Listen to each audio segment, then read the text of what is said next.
Hey, how's it going, folks? ET here with another iMovie tutorial. Today we're going to learn how to do time-lapse, and your video will end up looking like this. This is a time-lapse video. Oh, that was me. And this was pictures were taken every 10 seconds. Last night using my GoPro Hero 3 Plus. Okay, so let's get into how I actually made this happen. First thing you're going to do is actually create a new movie project. No theme. We'll call this TL2, Time-Lapse 2. Okay. So first thing I want to do is go to the top, find that project you just created, click on it, go to the settings, and the clips, you want them as short as possible, and that's going to be 1 second. Unfortunately, doing this in bulk, that's as low as iMovie will let you go, but that'll do for now. Okay. Then you just click on the info button and you're back to normal.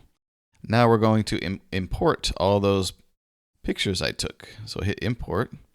I have my desktop and I threw them in this folder here, I believe.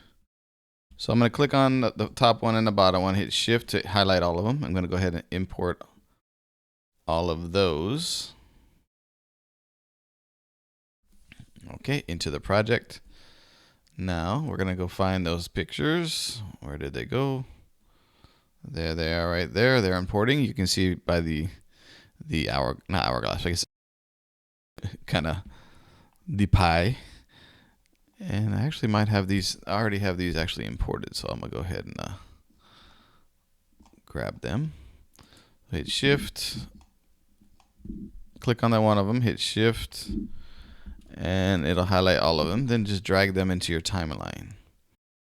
So each of these videos is actually 1 second. Oh, that's me. Okay. So that's your time lapse. And it's really, to me, 1 second is too slow.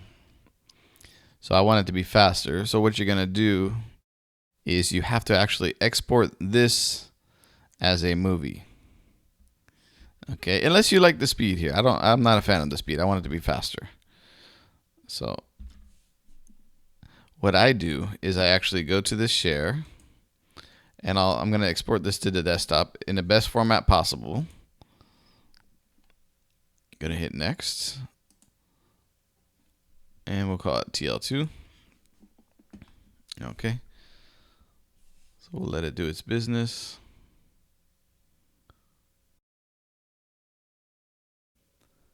Okay, and we're back, and the processing is just about finished. There we go.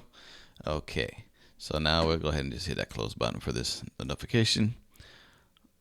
So what I want to do now is I'm actually going to, whoa, how did that happen? I'm going to, let me just start a new project. That's what I'll do. New one, double click, new, time-lapse, time-lapse 3, we'll call this one. Okay, we're gonna go to time-lapse 3. Now I'm gonna go import that video that I just made that's on my desktop. Time-lapse 2, we're gonna import that. And as I mentioned earlier, I don't like it. It's too slow. So what I want to do is import this one in by double clicking, and I'll drag it to my timeline, and I'll hit play just to show you. It's really slow. Hello, Eric. How are you? Okay. So, and I got black bars. What I want to do is actually I want to tighten this up a little bit. First, I'll double click, go to the cropping tool area here. I'm going to crop the fill. And I really don't care much about the house. I kind of want the sky. So I'm going to get to the point where I have only the sky. Hit the check mark to set it. Okay. Now, while it's still selected, I'm going to go to the speedometer thing here. I'm going to go to fast. And I think I want to go like 8 times. Okay. So now let's go ahead and hit the play button or the space bar, whichever one you want. And now it's looking like a proper time-lapse video. Well, that's it. That's the tutorial. Basically, I use my GoPro, set it for one picture every 10 seconds, which is one of the settings. You can do 1 second, 5 seconds, whatever. And then imported all the images in. Made sure before I actually imported the images in that my settings were set to no Ken Burns. So I was fit and I was as short as possible on the clip time, so I didn't have to go back in later and edit.